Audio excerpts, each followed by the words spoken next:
បិសាចសក់ក្រហម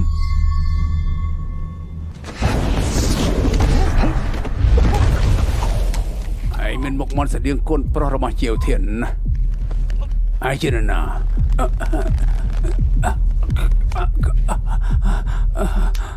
ខ្ញុំប្រាប់លោកខងវិននោះ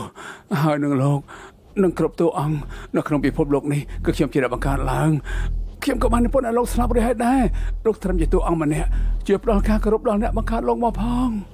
ឯងនិពន្ធឲ្យយើងស្លាប់ខ្ញុំជាអ្នកនិពន្ធខ្សែជីវិតរបស់លោកពីពេជ្ជឃាតទៅលោកម្ចាស់ខ្ពង់ខ្ពស់ខ្ញុំឲ្យលោកសម្លាប់មិត្តល្អរបស់ខ្លួនជាវធានហើយខ្ញុំឲ្យកូនប្រុសគេខំវិនសម្លាប់លោកខ្ញុំនិពន្ធឲ្យលោកឡើងខ្ពស់កំពពកគ្រួយធ្លាក់ដល់បាតស្អីរឿងគួរឲ្យចាប់អារម្មណ៍លែងខ្ញុំលោកលែងខ្ញុំឈឺណាឈឺ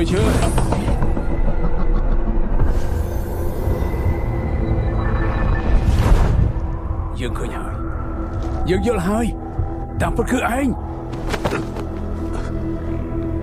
ប្រកាសនិពន្ធកឡុកពិភពលោកនេះនោះគឺជាធម្មពលមើលធ្លុះចិត្តតែវាមិនមែនធម្មពលលោកទេនោះតាមពិតព្រមលិខិតរបស់យើងកើតពីការតាក់តែងរបស់ឯងដល់ពេលតាក់តែងជីវិតយើងឡើងវិញហើយលោកធ្វើអីក៏មិនញ៉ាំញ៉ាយសោះណាតែនេះគឺក្តីសម័យរបស់ខ្ញុំទេ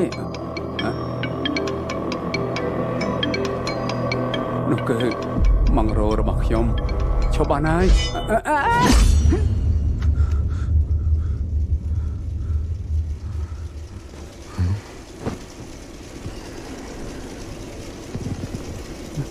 ទូរស័ព្ទខ្ញុំនៅណាអូជ្រុលទូរស័ព្ទក្នុងពិភពសុបិនអញ្ចឹងឯង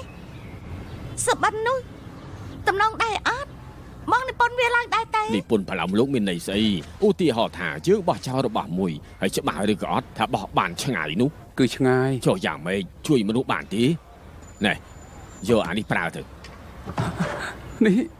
ទូរស័ព្ទចាស់របស់ក្រូចខ្វិចតែនេះក៏ប្រើទូរស័ព្ទចាស់របស់យើងដែរបានហើយជប់ប្រើខ្សែភ្នែកនឹងមើលយើងទៅស្ដាប់ណាចាត់ទុកថានេះគឺជាការប្រជុំប្រចាំគ្រួសារអាយ៉ាបើការប្រជុំស្អីទៀតហើយមើលហាងយើងទៅចិត្តបាក់ជើងហើយពួកយើងត្រូវរកវិធីខ្ញុំមានវិធីព្រះហើយទីបំផុតមានកំណត់ខ្លះហើយស្ដាប់ណារៃមានប្រូតេអ៊ីនខ្ពស់ពីមុនពួកយើងមានបង្គាបំពងម្សៅឥឡូវយើងមានរៃបំពងម្សៅបន្ថែមរៃជួគ្រប់មេនុយម្ហូបរៃបំពងហិលគៀវស្នូលរៃគួរឲ្យខ្ពើមរៃបំពងក្លុកម្ទេសជូរហិលរៃខ្វៃរៃខឆ្នាំងដៃពិសេសកំលីងសោរៃឆាបន្លែថារៃបាយស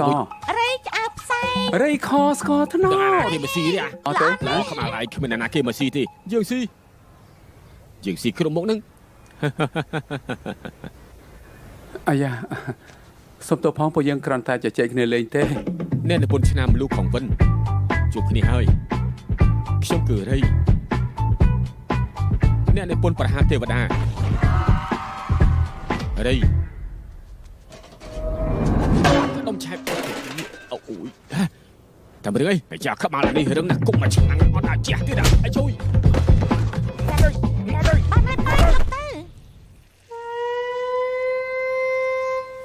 ធ្ងន់ដៃពេកទៅដឹងតាតែហ៊ានជួមុខយើងប្រាប់ឲ្យទៅលោកของវិន6ឆ្នាំមកនេះខ្ញុំដឹងតែខ្ញុំអាចធ្វើបាបឯង I'm sorry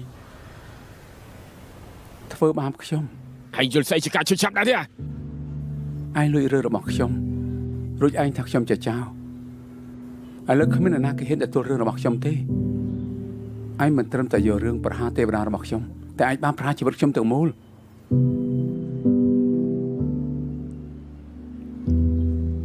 6ឆ្នាំខ្ញុំគិតមករហូតថាត្រូវប៉ះពៅឲ្យឯងដល់របៀបណាឥឡូវនេះខ្ញុំបាននឹកឃើញវិធីឥតខ្ចោះមួយគឺថាពួកយើងរុំដៃគ្នាមកខាត់ម្ដងទៀតអ្នកប្រហារទេវតាវគ្គ 2ណាអូយយើងរុំហើបចង់ហៀសបោមកនេះទេពកោសលរបស់ឯងបុករួមទាំងកំណត់ទីផ្សាររបស់ខ្ញុំវគ្គ 2នេះប្រកាសជាកើបលុយឈឹបវាក៏ជួយផ្លាស់ប្ដូរជីវភាពតលច្រត់របស់ពួកលោកដែរថា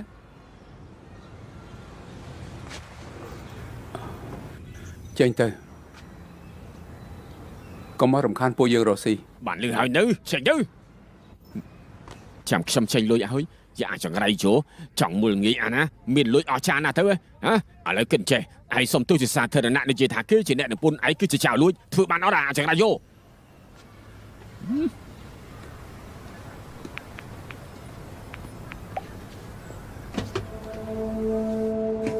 គ្រប់គ្នាដឹងទេលោកគ្រូរ៉េមិនបាននិពន្ធអ្នកប្រហារទេវតាគាត់សារភាពគ្រប់យ៉ាងនៅកន្លះម៉ោងមុននេះអ្នកនិពន្ធពិតប្រាកដបានបើកបង្ហាញលោកខុងវិនទទួលបានយុត្តិធម៌ហើយ